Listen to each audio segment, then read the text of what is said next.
A handshake with hidden meaning. A gesture that conveys suspicion. A micro movement that attempts to hide a lie. Body language is everywhere. We trust what we see far more than what we hear. Best-selling author, frequent television guest, and body language expert Michael C. Anthony trains sales organizations how to see past the words and know what the other person is really thinking. Hey everybody, I'm Michael C. Anthony. Great to be with you here today. I'm excited because today we're going to talk about indirect communication. We're going to talk about covert persuasion tactics. I'm going to show you how to have an unfair advantage in the marketplace. Today you will learn how to read minds by reading bodies. When you can read body language, every interaction has added value. And if you're in business, that means added profit. My goal is to equip sales teams with a new set of skills that they can put into action before they even leave the room. Taking up space, very, very important. Don't be a person that's closed up like this all the time. Fill your space. Your shoulders are wide. If you're standing, you're like this. Now, don't be awkward about it. Don't walk up to somebody like this and say, hey, what's your name? Hey, Cindy, how are you? That's weird, right? Steepling, as we touched on, we're going to go on a little further here. Steepling is the number one thing. If I told people to forget everything I say except for this one thing, it would be steeple. Steepling is when your fingers are together like a church steeple, and as you talk or as you communicate, you gesture like this and your hands rest at a steeple. You don't walk around like this. Okay? Very weird, very odd. People are going to think that guy's got problems.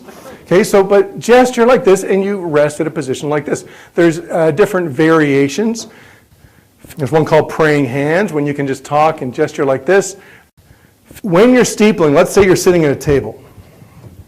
Pull out a chair. You're sitting at a table, and it's okay to be in a position like this and steeple. Not all the time, but just gesture like this, come back. Never bring the steeple up to cover your face. Cover your face in any type of body language. You're saying you're hiding something. I don't want you to see me. I'm hiding behind this. I'm probably not honest. And it's also an intimidation tactic.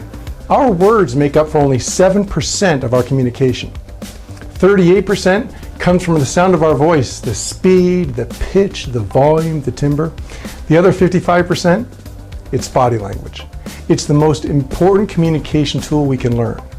Whether we're selling a product, a service, an idea, or the most important asset that we have, ourselves. When your body language is not congruent with your words, that's when the red flag comes up.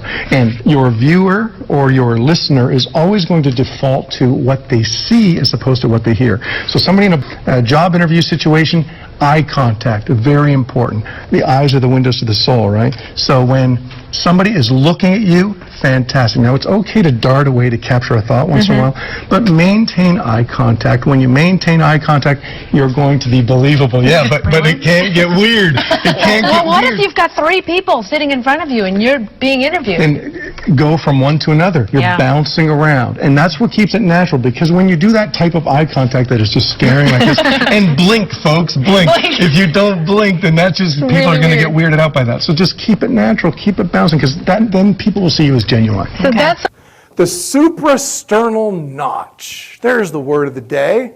Suprasternal notch. What is that? Everybody, take your fingers and touch your neck, right where that little hole is at the bottom. This is the suprasternal notch. And when people go to the suprasternal notch with their hand, it means they're uncomfortable. Now, you don't have to just go for the neck. You can go about it in different ways. For example, a woman, or a man for that matter, if they suddenly are uncomfortable and go for their necklace and want to play with their necklace, they're nervous, showing signs of nervousness, discomfort. Or a man can go to his necktie when the heat is on. Tighten the necktie, loosen the necktie, going to protect the neck, again, to protect vital organs. Okay, let's look at nervous body language. What are some tells? What are some hot spots when somebody else is nervous? And understand this. When you see somebody that's nervous, when they're giving you some of these signs of nervousness, what you can do as somebody who's trying to develop a rapport with this person is whatever you can do to calm them down, make them not nervous, build a little more confidence. When you do that, you've developed a friend, you've developed a client. So be aware of other people's body language, and if you can change them over to your way of thinking, just understand what the cues are. Let's look at wringing the hands. Okay?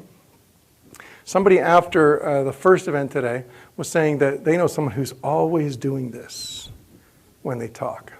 Wringing the hands is called one of several, it's called a self-soothing gesture. You are trying to make yourself comfortable in some way. You don't know what to do with your hands or where you happen to be. You may want to get out of the situation altogether. So you're massaging yourself for comfort. This is somebody that's nervous.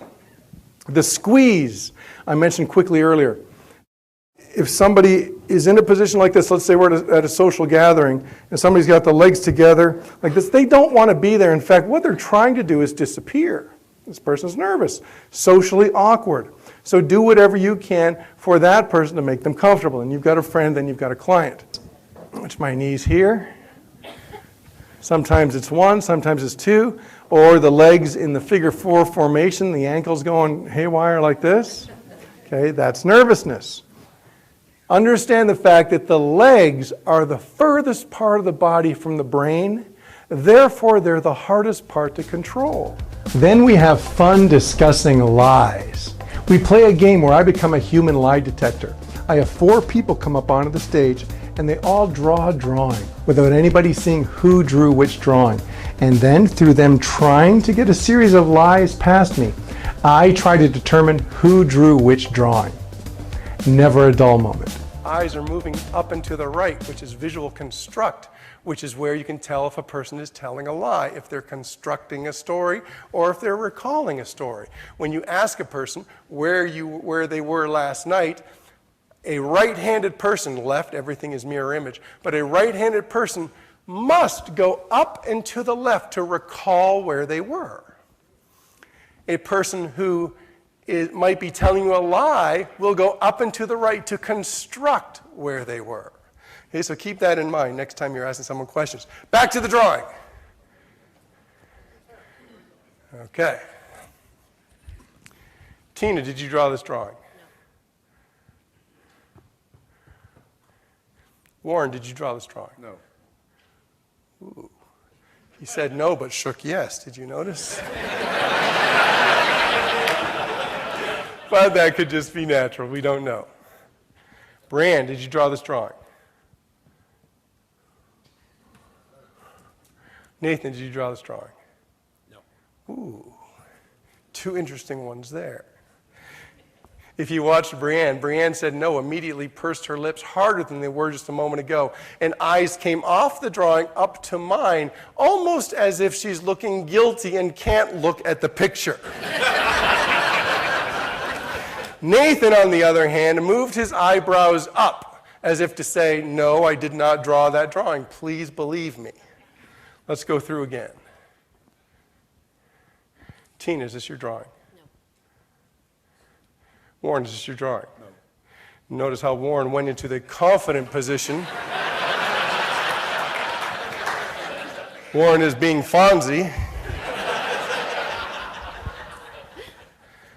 Notice how Brianne has changed her position, trying anything she can do to now get comfortable. She was standing like this, and she's just moved it to this, weight on the right leg. Brianne, is this your picture? No. Nathan, is this your picture? Now, based on what I said last time, I warned Brianne how she looked at the picture and then couldn't look away fast enough. This time, she did not even look at the picture, which I will say, this belongs to Brianne. Yes, give her a big round of applause. Stay here with us, Brianne. Stay here. Okay, Tina, pass me anyone.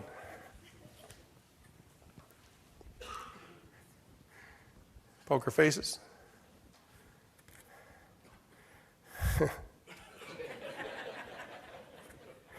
We've got a swimmer in the ocean about to be eaten by a shark or a large fish.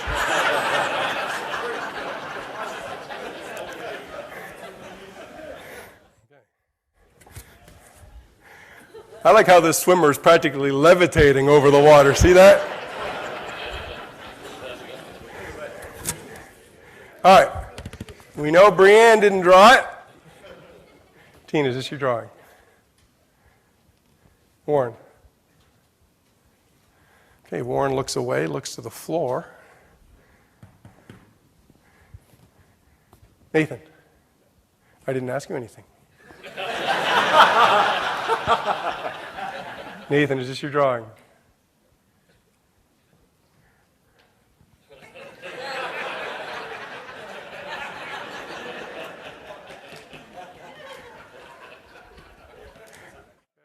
Nathan making a lot of eye contact. Purposeful. Warren, did you draw this drawing? No. Nathan, did you draw this drawing? No. Purposeful pause before the word. My money goes here. Yes? Give him a round of applause. All right. 2 more to go. Tina, obviously, if I get one, I get the other by positive elimination, so give me both.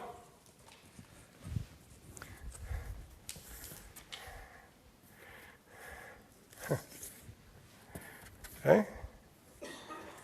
We've got a star. Maybe that's the moon in the background, I'm not sure. And I believe it's a cow.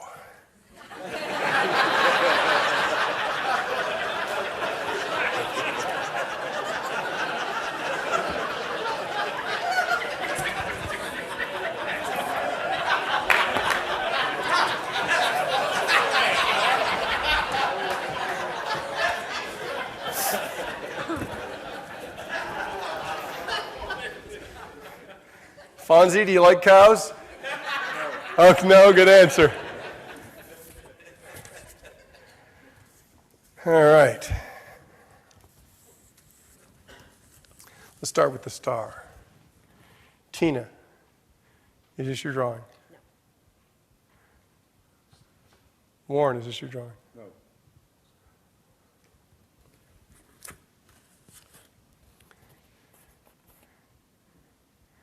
Warren, is this your drawing? No. Tina? Is this your drawing? No. Okay. Notice Tina waited for the question there. Now, one thing I noticed is when I showed the cow, it was interesting because Tina looked at the cow with some surprise and with some laughter, which would have naturally made me think, well, she's never seen this before. But at the same time, she kept the very closed position with the arms in front of her, how she is now. Not the confident pose that Warren has right now, but I'm not 100% sure yet. Warren, is this your cow? No. Tina, is this your cow? No. Warren, is this your star? No. Tina, your star? No. Who thinks Tina drew the star? Who thinks Warren drew the star?